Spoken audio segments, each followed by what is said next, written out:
Hi, everybody. I'm Allie Mays. I am a crack baby of Miss Pat the Pat Down. Chris is out for honeymoon timing. As we all know, he got married to Reagan. He also has laryngitis, you guys, so he can't use his voice at all. He doesn't need to use his voice at all. But I am here to do the pat down real quick, give a little bit of my favorite bonus episode. My favorite bonus episode would have to be the part two with Jordan Cooper right after the Miss Pat show aired on television, well on BC Plus. And I would have to say that's my favorite simply because it was some real talks on there. Like we got to hear how Miss Pat felt about certain family member, and then we also got to hear my favorite part was when Chris gave um his background of how he felt about what she had commented on. And normally we get a lot of laughs here on the pat down, but there are a bunch of episodes where you'll get some real talk, some real conversations. And that conversation really blew my mind because I have a lot of issues with family, parents, and just hearing that from an older person to older people, hearing, you don't have to have those people. If those people are bringing you down, you don't have to have those people. I don't care how much bloodline they are to you. But the bonus episode with Jordan Cooper would have to be one of my favorite ones. The pat down is amazing. I love the pat down. It gives you a laugh. My favorite thing to say when I'm talking about the pat down is come bust a nut in laughter with us. That is the slogan from me. Well, Miss Pat said it, but I use it all the time. But I love that we're a big family. You join the Patreon. Then after you join the Patreon, you join our Facebook group. And our Facebook group is like a family, like we all were being raised by Miss Pat. We got two uncles. Well, if you're their age range, you brother and sister, but they're not my age range. I'm younger than them. So I call Dion and Chris my uncles. And then of course I call Miss Pat my mom. So, it's a family. It's a family. If you've never had a family before, join us. You will love it here. And if you have a family but want more, join us anyway. Welcome to another episode of the Pat Down. And I'm still here with Jordan, Chris, and motherfucking Dion Curry. That sounds famous, don't it? Mm-hmm. It is now that you said it. And we're talking about, what we talking about, Chris? What scenes in the show, like real life, yeah. Well, we're talking about what scenes in the show is real life, how to not give a fuck about family members who do you wrong. I had to let one go. I cried, but I let that bitch go like Frozen. Let it go, let it go, let it go. Good thing it didn't sound anything like it, so we don't have to pay Disney royalties. Right. That ain't Disney, that's Disney. Well, isn't that how Frozen said let it go? Yeah. She did sing it. Just in a completely different tune, rhythm, the melody. Whatever, let the motherfuckers go. Stay tuned after the music so you can hear Chris say, I don't know. Let's hear it. What do you got? He wish he could hold his dick in his hands. Yeah. You better get up, get out, and tune into this podcast. This Pat spit the truth, spit the real fact. Nothing but the ugly, classy at the same time. Pat got the flavor, these are not your same lines. It's the politics, she been on the real grind. It could be pretty but ugly at the same time. Just tune in, put your lock on the spin down. Ain't no need for the wait and turn it up now. What you talking about? Is it real though? And cut the game, you get no play like Nintendo. You wasted time, turn it up, nothing but the ugly. Straight off the top, everything she say, you know it's funny. Full blast, this a taste of the future. Listen on your iPhone, on your desktop computer. Share it, tweet it, ain't no way to beat it. Nothing but the ugly, turn it up and gon' repeat it. I really enjoyed the auditions. I tell you, I didn't know what the fuck I was doing. I was like, I don't know what to look for. How you know a motherfucker can act when they reading out loud? Don't we need to be in the scene? This is what I'm thinking to myself. So I'm like, I'm just gonna let Jordan have it. And nobody really sparked me until Junebug walked in. When he walked in, I lit up and I was like, that's my fucking Junebug. I knew from the time he walked there, from the time I looked at his picture, I said, Lord, please let him act. And I don't Google people, so I don't want to know what you did before or how you did it. Because, a person can do something bad and then they come audition for your show. To me, that'll be in your head. And then, because I'm new at this and I didn't want to hold anything against anybody. So when he walked in, I was like, that's my motherfucking Junebug. I don't want nobody else. That's my goddamn Junebug. So every other kid that walked in, I was like, please get the fuck out of here. I already got my Junebug. Raymond, get this nigga out of here. So, but I think that's the only one I really cast was Junebug. He lit me up because I just felt like that was a middle-class kid. I felt like he was rugged enough. I felt like his blackness was real. And I just lit up over that kid. And then he get to the set and he don't even fucking talk to me. It's not that he didn't like me. What it was with Theo, it was that Theo is not used to, this was his first time working with a predominantly black cast and black producers and like he's used to being on a set where it's like, I do my job, I'm seen, I'm not heard. I'm seen, I'm not heard. I do my job, I leave. And I think that we had created such a family on set that like it took him like a beat, maybe like an episode or two to be like, oh, I can be myself. Like I can be myself here. Like this is us. Like I can be myself. And when he started to get comfortable, I'll tell you, that boy is so talented. That boy is so talented. Like his dry humor is just impeccable. The whole cast is just, they just, nobody phones in. Nobody phones it in. Everybody puts in work. Yeah. He was, once he let loose, one day I was like, Juma, you really a lame to me. He a lame. I ain't no lame. I'm a professional. I said, no, you ain't no nigga. He said, I ain't no nigga. I said, yes, you will. And from that day on, he kind of like just opened up. And I was like, oh, he do have a personality. But he was very professional. Very fucking professional. And I was like, because I really thought once he got there, the pilot you didn't know. But the 9 episodes, I was like, I don't think this kid like us. That's what I was thinking to myself. I said, he don't like me. Then plus you put all that shitty shit in his mouth, Jordan. So I really felt like, I was like, no fucking, he delivered these lines like really well. And then he said, I never worked on a set like this. I'm just trying to be professional. I said, well, let your hat down. Well, you ain't got to walk around with no corn cob up your ass. And he fell out laughing. It's just crazy. But in the end, you look at him, he started dancing, he loosened up a lot. And it was fun. I mean, and that's what I like about it. Everybody's professional. Nobody has attitude. Wouldn't you agree? Yeah. I wouldn't let you have no attitude. No drama. Nowhere in the cast or the crew. No drama. No drama. None whatsoever. And it made it really easy. Other than COVID, that was our only fucking drama. Yeah. It was fun. Yeah. Is there anybody who like you guys know who don't know us, who's like seen it, who have like questions or anything like that? I'm so curious to see what people think. Are you in the Facebook group for the Crack Babies? I don't think he is. I think so. Okay, yeah. Dion asked a question, and there were a bunch of questions. We answered them on the last episode. You should listen to this podcast. It's really good. Did you put the last episode out already? No, not yet. No.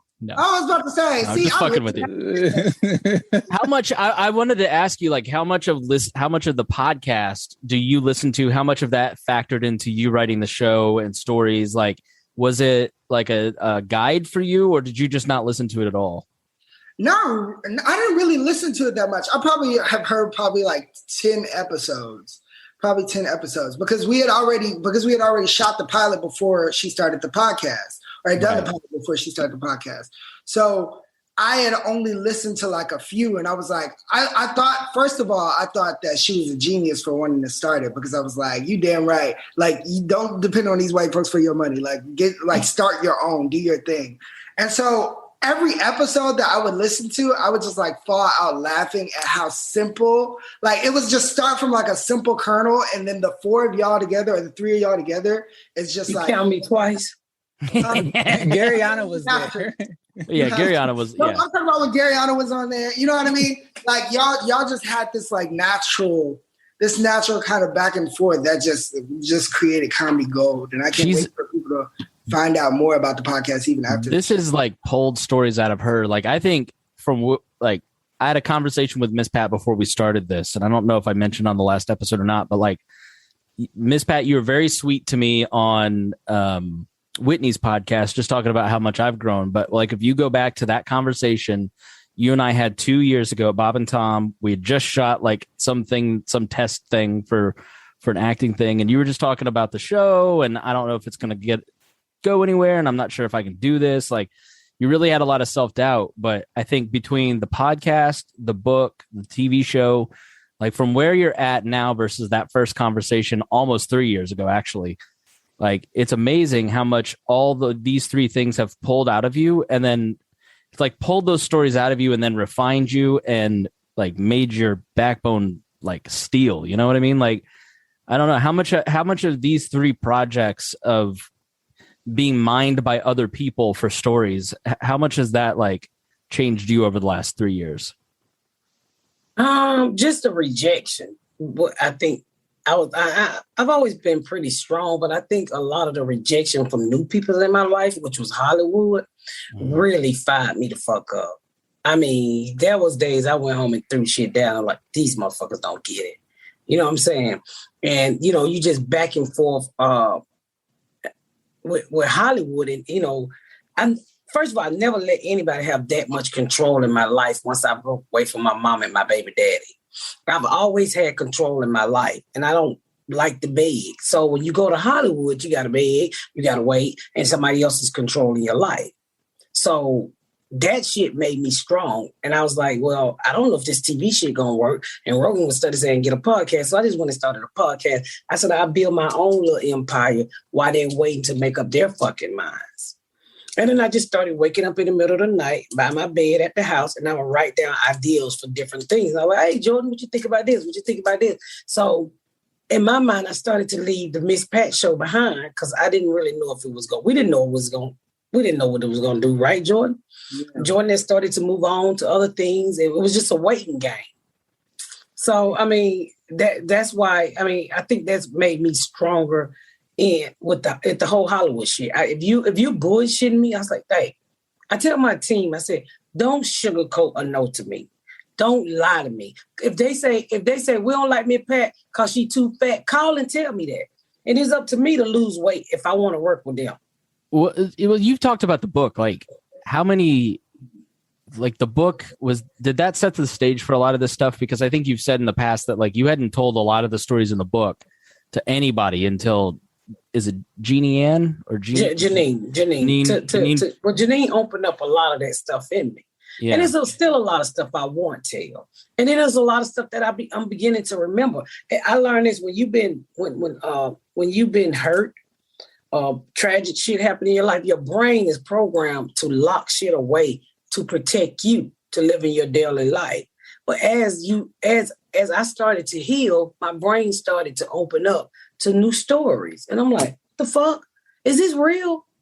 And sometimes I call my family member, do y'all remember this shit? And I do that a lot now because now my memory is starting to come back from so many different things in my childhood. But for so long, the shit was locked down because I guess my brain was protecting my everyday life. Yeah. So you can expect a lot of stories to come out of my head because I saw a lot of shit. Yeah, I mean, Jordan, I had the same experience that you mentioned on Rogan, watching her yell at her ex. Like, it didn't just feel like she was acting. Like, it felt really cathartic. Absolutely. It was, and that's why I was so emotional because it was just like watching a healing process. It was literally like watching a healing process. And it was just so beautiful to watch because that was the thesis of the show for me. Like beyond the multicam, beyond the real language, beyond the real situations, whenever somebody asked me what the show is about, I would say this show's about a woman who comes from a broken background, trying her best to put the picture of a perfect family together. And that is the show, and that is the healing process. It's like watching this woman get a redo. That's why, her reaction, or I don't know if we can spoil it, but like what happens in episode 10 is so big because it's already seen it. Yeah, the abortion. You're talking about the abortion. Yeah, the abortion. Right. That's my favorite thing in the group is when somebody says no spoilers. Like, oh, is that where the sister died? No, but it's already out. But spoiler. When I'm kicking Tammy out, and that it was so crazy because I really felt that. Yeah, and which it made all of us really fucking sad. Was that a real experience that you had, or is that written? I had a cousin. I don't have many family members I don't have any family members that I deal with now other than my brother. But I had a cousin who I was really close to. And I used to go down to Lake Lanier every 4th of July. And me and this cousin was close. I mean, this cousin, I sold dope with her. She sold dope with me. I took her in. She was my ride and fucking die. We was like ace boom coon. So when I started to become a comedian, we ain't talking as much as we used to, but we was always still pretty close. So I said, hey, come and go down here to Lake Lanier with me. Bring your family. She bring her 2 sons. And then all of a sudden she started looking around. My career I had the show at the time, but it hadn't, I think I had just started dealing with Jordan, but we hadn't had everything wasn't official yet. And so my career is starting to change, and I'm at Lake Lanier at a boat house. We rent boats and shit. And so she said, let your son ride the jet skis. And I said, your son is high. He on pills and everything. And I said, no, bitch, my credit card is connected to that jet ski. He get out there and kill somebody, I'm going to jail. I'm going to get sued. I'll leave and I come back to put on a jet ski. She said, bitch, you think you all that. You ain't shit. You fat bitch. You ain't funny. I'm better than you, which floored the shit out of me because I never thought this person felt like that about me. You ain't shit without Gigi. If that's my husband. If you ain't had Garrett, you wouldn't be shit. So Jordan took a lot of that language from that fight with her and stuck it into the show, which she said, your kid's fat, you ain't shit. And I was like, I can't believe you feel like that about me. I've been funnier than you. And that shit hurt. Because then the next day, and then she started in text message after she left the house, after she left the fucking resort we was at. She started on text message, just talking shit. Your mama ain't shit. I just running her mouth. And I said, leave me the fuck alone. So the next day she wake up and she said, I love you, and I ain't mean to go off like that. And I said, God showed me who you really was. And I always said to myself, I said, when I make it, because she sell used tires in Atlanta. So I said, when I make it, I'm going to help her with her used tire shop. I'm going to buy her this fucking, I think it was an $8,000 hydraulic jack she needed at her place. I was all of these things I wanted to do for her because she was like my last family member. And she said that shit. And she went on Facebook after I blocked her. You ain't shit, your book ain't real. So finally I said, I unblocked my phone and I said, I'm going to ask you for the last time. Don't ever in your fucking life speak to me again. I said, bitch, you can die and I wouldn't come to your funeral. I said, because I had no fucking clue you felt like that about me. I said, but since I know, I'm glad God revealed to me who you really motherfucking was. And I said, stay the fuck off my page. So then she go on Cortland page and say, Pat ain't telling y'all the truth. Then she said, I'm going to TMZ on you, bitch. I'm like, bitch, I ain't famous, but if you want to go in there, take the story, please do. Help me out.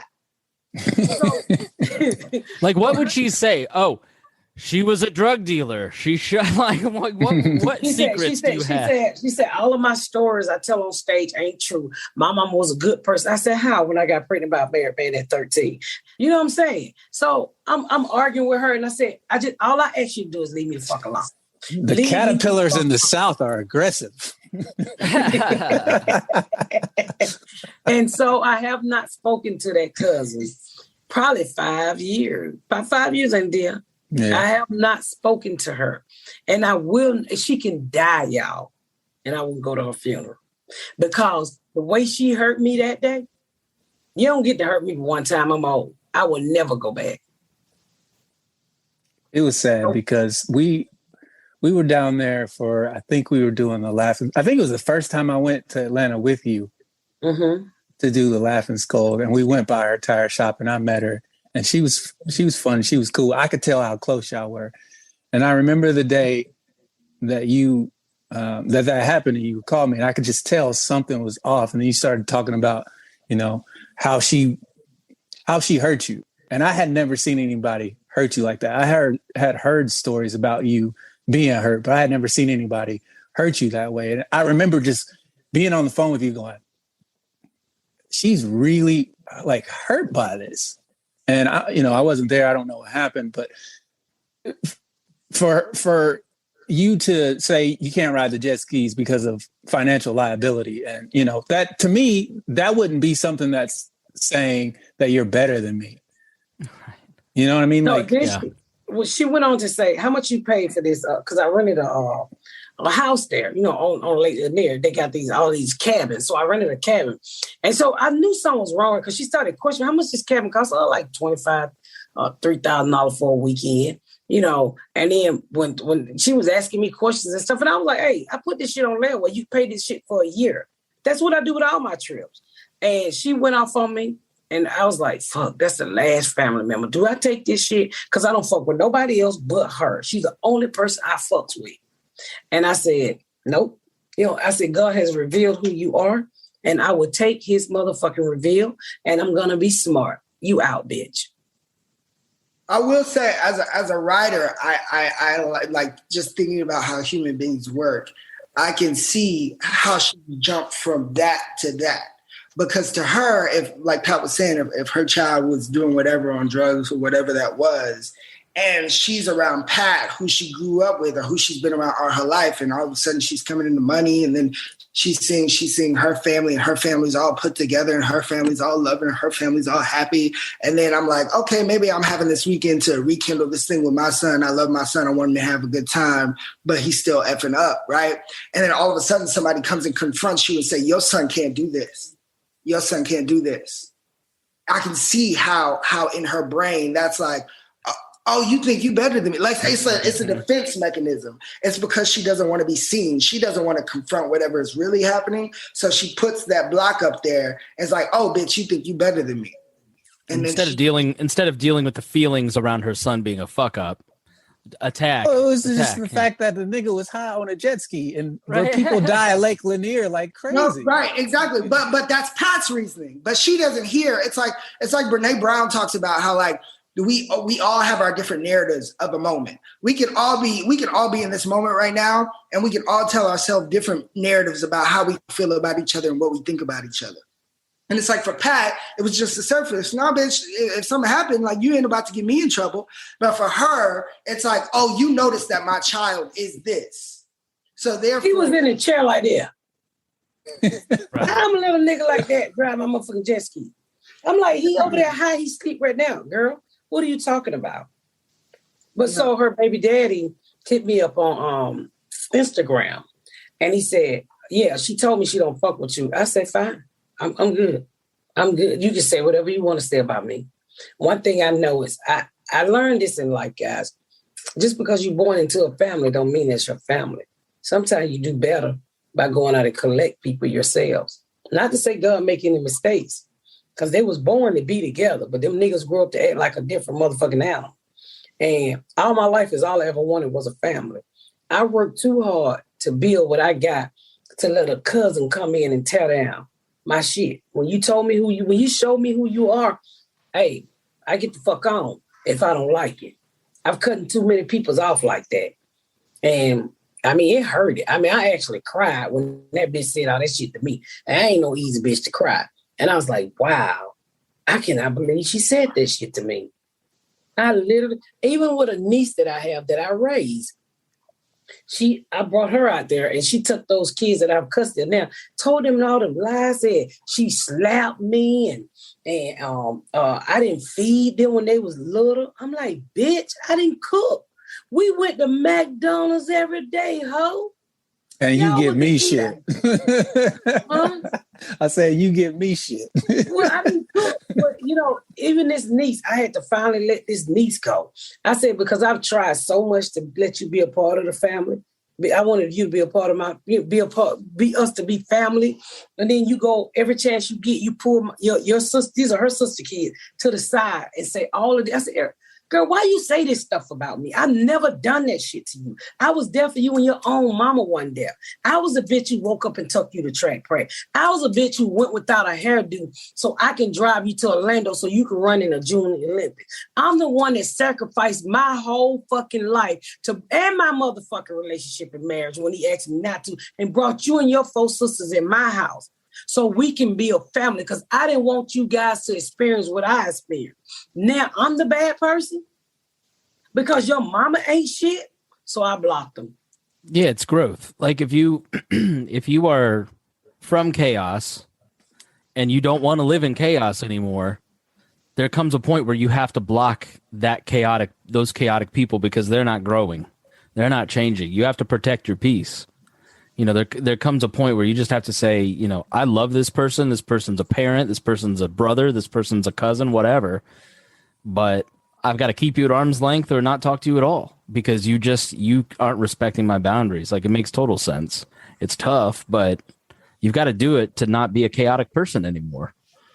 Sometimes that's what saves them. You know, it's like climbing a mountain, literally like climbing a mountain and having somebody behind you with a rope on your back, and it's like, I gotta let you go so I can get to the top, but you've seen what I can do, so why don't you do the same thing on the side of me? You know what I mean? But at some point you gotta cut the rope. But they, like, I see my cousins on Facebook who I'm still like friends with, and then they say stuff like, yeah, some people think they all that, and I know they're talking about me, and I'm like, bitch, first of all, we didn't even grow up together, okay? I don't know what the fuck you talking about. I don't even fuck with you bitches anyway. Is that Nook or Potty TT or she got onomatopoeia named cousins. Her name is Poutini. Poutini, yeah. But you know, I just learned, you know, as bad as I wanted a family, as bad as I, you know, when I remember when I first met my husband, there's 16 of them, and they were all gathered at his mama's house, and those people just loved each other. And I always felt like an outsider. Because I always wanted what they had. Like when you went to my mother-in-law house, they had the utmost respect for each other. You could tell that they all 16 of them motherfuckers loved each other. And the mom and daddy was no longer together, and they all loved each other. And they used to really hurt me. I remember leaving Thanksgiving saying, wow, I wish my family can do that. Even though I was a part of that family, but I didn't feel like I was a part of that family. I wanted that for myself. So that was like really hard for me for a long time. I think until the mama started saying, you know, we love you. Wow. But you know, I went through a lot with my in-laws too, so. But it just took a while. But I realized that's what I wanted. How does the cast feel when it comes to that feeling of needing a family and wanting a family? Because, you know, watching you guys on set and seeing you guys interact and, you know, after the post-show wrap-up, I don't know how often you guys talk, but it just watching through the 10 episodes, you see the growth, you see the chemistry just get better and better and better. Was that something, Jordan, that you tried to write into the show, or did you think that just happened naturally? I think it happened naturally. I think, of course, like in the writing, like you'll get to see more and more of the characters. You'll get to see more and more of their dynamics. It's just natural that way. But I think also the chemistry between them naturally was just magic. It was just magic, and I think that, you know, I like to say that like 75% of the job a lot of times is casting, because they make my job easier, because I know you've seen me on set. You know how I like to, I'll change stuff around. I'll throw stuff out. And the thing that all of them are masters at is that I can just throw something to them and they'll say it like it's been in the script since day one. And they'll play with each other. And they don't just take the script to be the script. They know how to build on top of what's written. And they learn their lines. That's what you love the most. That is what I love the most. That is what I love. Because once you know the script, we can play. You know what I mean? The script is the beginning. That's the skeleton. Then we're putting the meat and the bones. You know what I mean? We're putting the meat on it. And once they know that, we can do whatever. But it was so beautiful to watch them grow from that pilot to that finale. Even Pat as an actress. Like I remember seeing that finale for the first time when it was all cut together, and just watching her and being like, she's making choices. Like she is making choices. Like I can see her inner monologue in her head. And I can see, like, you can tell when she's not just being Pat. You know what I mean? It's like, no, she's actually taking this seriously. She's actually thinking about what this character in this scene is doing in this therapy scene and how it connects to this moment with Denise at the end. Like you can just see all of that. And it's so beautiful to watch her just like grow, and all of them just grow, and the chemistry just be like a tennis match. You could tell, like, Miss Pat, the week after you all came back from shooting, was so depressed. Like, she didn't want to fuck with us at all. She was like, you guys aren't my real family. Like, the weeks after you guys came back in-person podcast, she was just, for a couple of weeks, just like palpably missing everybody. Like, you know, that feeling like if you go to summer camp and you come back and you're like, fuck, I don't want to be in real life. I want to go back to summer camp with my friends. You know, it was... Nigga, you the only one here went to summer camp. Fuck are you talking about? I went to church camp. I chose summer camp, hoping, you know. We go to church camp. I know. We was at home. I can't. I went to VBS. I went to VBS. Yeah, right. You know, the string around the cross thing. No, I mean, it was very clear how much she like really missed, you know, everybody, because it builds such a good friendship with everybody, a really good like a bonding thing. You know, they're all in a group chat. She's talking to them instead of us, you know. I was jealous. It's fine. Well, you know, you spent 9-10 weeks with people, and you really started to bond, and it was so much fun on that set. You know, I look forward to getting up and, you know, seeing what the drama Jordan had going on today, and if he came to your trailer, it was some shit going down. Oh, he had them change the strip, and you know, oh Lord have mercy. But I just missed that whole thing. And then once I got home, and I was like, ugh, I think what it was, I just didn't want to be in Indiana. That's what it was. I just didn't want to be there. You know, I was telling my husband, hey, I'm going to Atlanta to work on my set. I'll be back. And, you know, I just realized I really miss being in Atlanta. So I do miss my cast too, but I'm over it now, but I miss being in Atlanta. So, you know, it's just shit like that. But before we go, like 9 people have asked me the same question. Your wardrobe, did you pick it out? Did you get to keep it? Can you talk about wardrobe? Jordan picked out a lot of stuff that I wore, believe it or not. He's take that out. Like that black striped sweater. I was like, I look like a fat ass piece of shit. And he's like, no, you don't. I was like, take me off this shit. He was like, trust me. I didn't look bad in it. I mean, after I see it on the street, I was like, oh, I look kind of cute in that motherfucker. I just got an extra round somewhere. But I didn't get to keep it. No, I tried to feel most of that shit, but no, they kept it. But a lot of stuff, everything I put on, Jordan had to say, that's fine. And I was like, look, don't ask me, ask Jordan. I'm just here to fucking do what Jordan asked me to do. So Jordan signed off on the hairdos and the outfits for me. And no, I wish I could have kept them. Jordan, can you talk about the process that you went through picking out clothes and for each episode? Was there a formula you had for it, or was it just? Not necessarily. It had a lot to do with just mood and whatever was going on in the episode, and how it's funny. Clothes really do speak, and we had a great costume designer. Her name was Jacqueline, and she, you know. She would like go to the shop, have the shoppers go out, bring a whole bunch of stuff. But like, I'm very big on like the wardrobe has to match the story. In a way, like somewhat like I love the HBCU references, like the Clark Atlanta University, the Alabama State University, like having those kind of drop in, because I used to do that a lot in the 80s and the 90s sitcoms, which we both wanted to kind of bring back. So that, as well as like Denise's Rest in Peace shirts, which like I want her to have like a different Rest in Peace shirt at least for a season, and we never know the story behind them. You know what I mean? You just always knowing the nigga who died. You know, that's the question that I've been asked the most: is what's the deal with those shirts? And then why do black people make the rest in peace shirts? Was one question that somebody asked me last night. Like, hell if I know. Well, that story came out of, and I think you could agree. I don't know, Joy, if you can agree. Because my daughter-in-law, I told Joy, and I was like, my fucking daughter always got on rest in peace shirt. Yeah. And she would be pregnant. I was like, stop putting them dead peoples on my grandkids. And so it would be a grandmama, uncle, a cousin. I was like, how many fucking rest in peace shirts do you have? So Joy was like, well, why don't we put Tammy on rest in peace shirt? I said, it's the most niggerish shit. And so, it really is.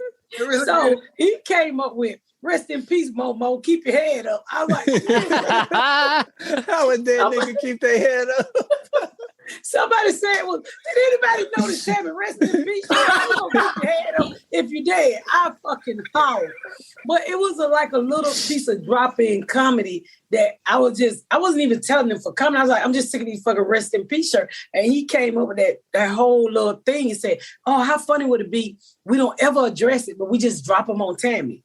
And I didn't think people would notice them because nobody really noticed them in the pilot. But everybody's noticed them this week. Mm-hmm. Like, have y'all seen Tammy with the rest in peace shirt? They've watched it 9 times. You should add like Nikea and like her real family and friends to the rest in peace shirts to see if anybody notices. Anybody who's still alive, because I'm very like superstitious. Yeah, dead people though. Okay. Dead people, but like it's I love doing like visual jokes like that, like things that we never have to mention. Like if you watch the pilot, I don't know if you'll notice it, but like behind the principal, it says School of Excellence, but it's spelled with 3 O's.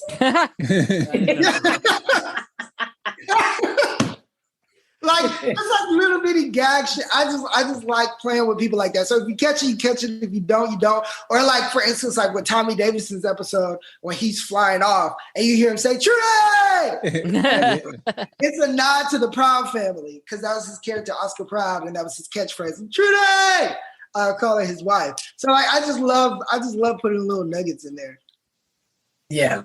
So and that's why you have to pay attention because you laughing, and that's why I tell people you might want to go back and watch it a second time because you might catch other little things. There ain't no might about it. You do want to go watch it a second time, absolutely. Third, yeah.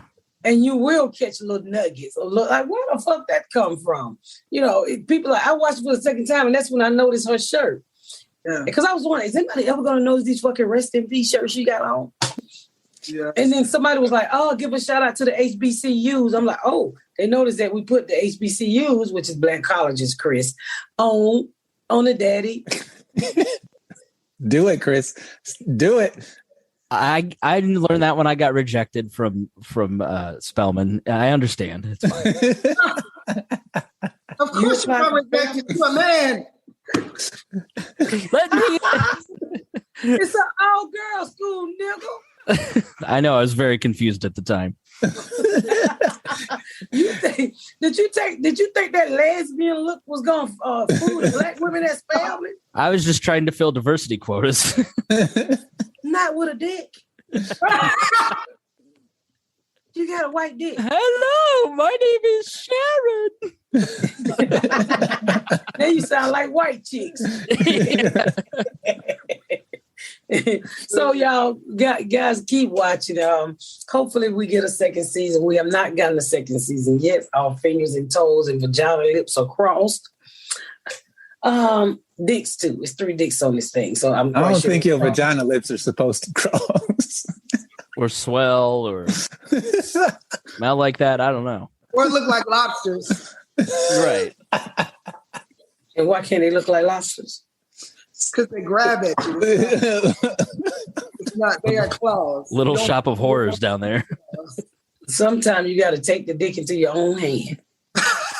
Tell me about it.